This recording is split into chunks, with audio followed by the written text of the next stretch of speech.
We've got a long history here at Glenkinchie of trading with the Walkers. The first one's 1894 is our first record of the Walkers buying Casimir. And obviously, whiskey blenders are looking for a diverse range of flavours, which is why we have the four corners of Scotland. And they're all going to look at the casks you have in warehouse. They're going to look at you being consistent to your house style, but also they want those spikes of flavours from really different, interesting casks. Embark on a spirited journey through time and tradition, where golden barley transform into liquid gold. Whiskey. From the verdant fields to the mastery within aged oak casks, we explore the soulful alchemy of distillation across iconic distilleries. Join us as we unravel the tales and taste of a legacy, meticulously crafted, drop by precious drop. This is Whiskey Stories. So Glenkinchie, the first documented whisky production is in 1825. The site was then renamed Glenkinchie in 1837. All of the whisky that we produce is made in these small buildings to my right here, but where we stand right now is outside of the old floor maltings. Now, to make single malt Scotch whisky, you need three ingredients: water, barley and yeast. The barley from the fields, just behind me there, it needs to go through a preparation process, and we call that malting. What makes Glenkinchie Glenkinchie? I think you could probably go back to the anecdote about the Christies as well. We've got a highly skilled team who are committed to quality, have a real passion for what we do, and we take a real pride in what we produce at Glenkinchie. So we have a storied history here at Glenkinchie of working with the Walkers. Now, when blenders would have been going around Scotland looking for casks, they're looking for a diversity of different flavour profiles that help marry together and become Scotland in a bottle, like Johnnie Walker Black or Johnnie Walker Red or Johnnie Walker Gold. So this is the old kiln room here, where we used to dry our barley for the whisky making process. What sets us apart here from some of the other distilleries, we're down here in the Lowlands. Glenkinchie Distillery was one of the first to be able to produce a non-peated, lighter style. Now, of course, in the Highlands, with the prolific use of peat, many of the whiskies had a smoky taste. But here in East Lothian, we're one of the first distilleries to begin to produce a lighter tasting whisky. And we've done that with this kiln using coal to produce the heat to dry the barley for the malting process. So Grant, can you elaborate on the different steps in the production here? What's unique to Glenkinchie? What are you doing here? Well, yeah, starting from the water that comes in. So the water comes from a spring that is fed from the Lammermuir Hills. We keep it in a well and we use that spring water for mashing in. Then from the mill, we have an old purchase mill, similar to a lot of the distilleries across Scotland. Wow, it was noisy in there. Yeah, really noisy. So that was our mill. Grinds all the barley, the malted barley we need for our production here in the mashing side of things. We're here at the mash tun. We've got a stainless steel full water tun. The way the mash tun works, we have our grist storage here, we have our hot water tanks there, and the web of pipework you see to your right and the web of pipework under our feet is how we move the grain and the water together. But something that we do here that's slightly different is that we are doing high gravity mashings. We are increasing the tonnage of our mash with a similar amount of water to get more sugar, to get more alcohol.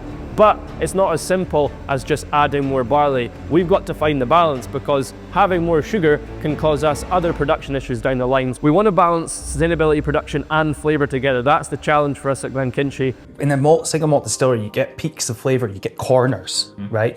And for me, in Glenkinchie, you're going to get that kind of flourity, you get the malt, you get the citrus, and you get that fireworks. That's the corners. That's what it tastes like. Let's have a look, Tim. So, we're in the tun room, as it's called, and these are our wooden washbacks. They're entirely wood on the inside and outside. Let's open one up and take a look. We then have a 10-ton mash, which we produce a cleared wort, which helps with a character and a flavour. We're trying to get a clean, clear, floral whisky. Our fermentation is what we'd call a medium fermentation, and that gives us the character that we want. This fermentation is nearly ready. As soon as there's space next door, it will be pumped over and it will be distilled into new make spirit. So this is from our Distillers Edition range. I'm sure you've come across these before, Tim. Yes. They are, so you take the maturation from the classic edition, So you have your American and your European oak refill casks.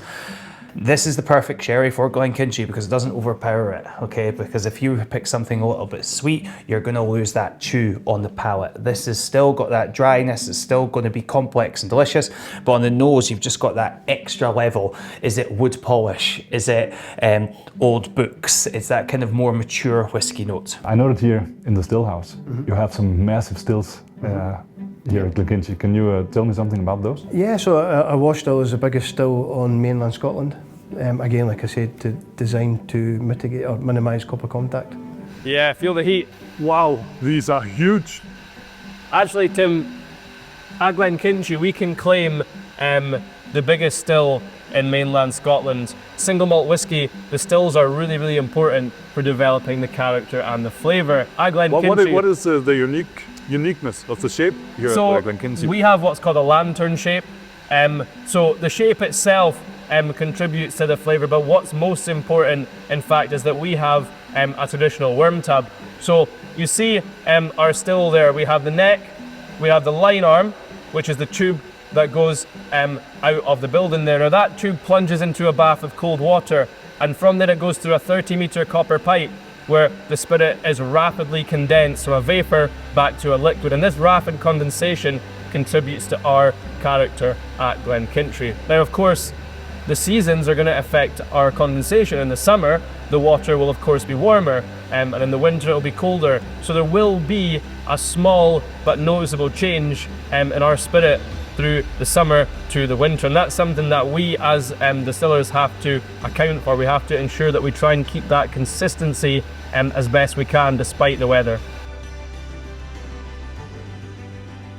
Glenkinchie can be found in all the Johnnie Walker variations. At Black, we have a big influence in for our sweet, creamy floral whisky.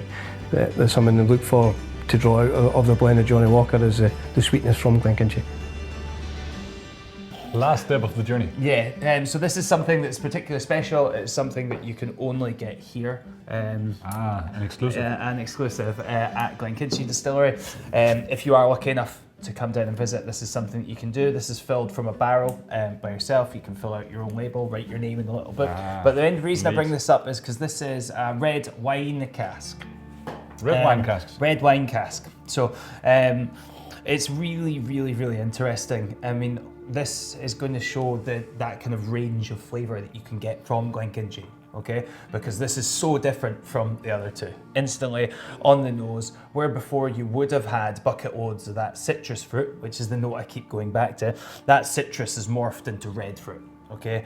Instantly. For me, there's loads more sugar in this on the nose. It's not like fresh red fruit. It's not like a fresh berry. It's almost like you've made fruit leather out of it. There's like a gummy characteristic to it. And on the palate, it's absolutely unbelievable, so enjoy. Thanks. Looking up at the wall, we see the faces of Glenkinchie over the last 100, 150 years, and you know, this photo always draws my attention from 1923.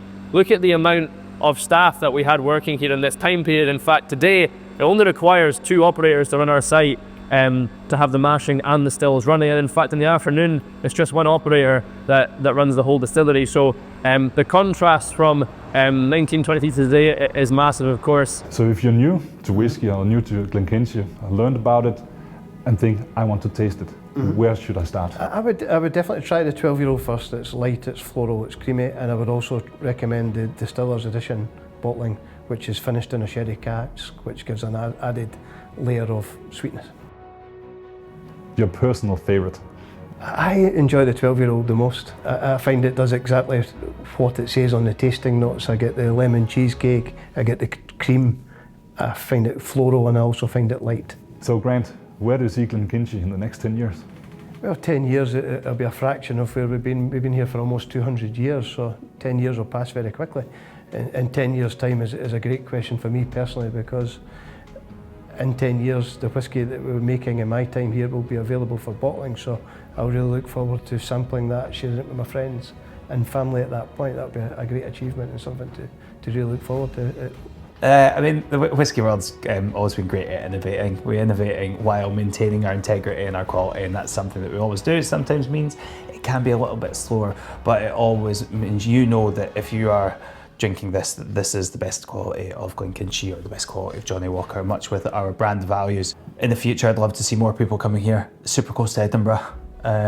Come and see it for yourself, get the distillery exclusive, go on the tour, experience everything that you've just watched in this video, because if we all do that, the future will be super bright. Cheers to that. Cheers. No, thank you.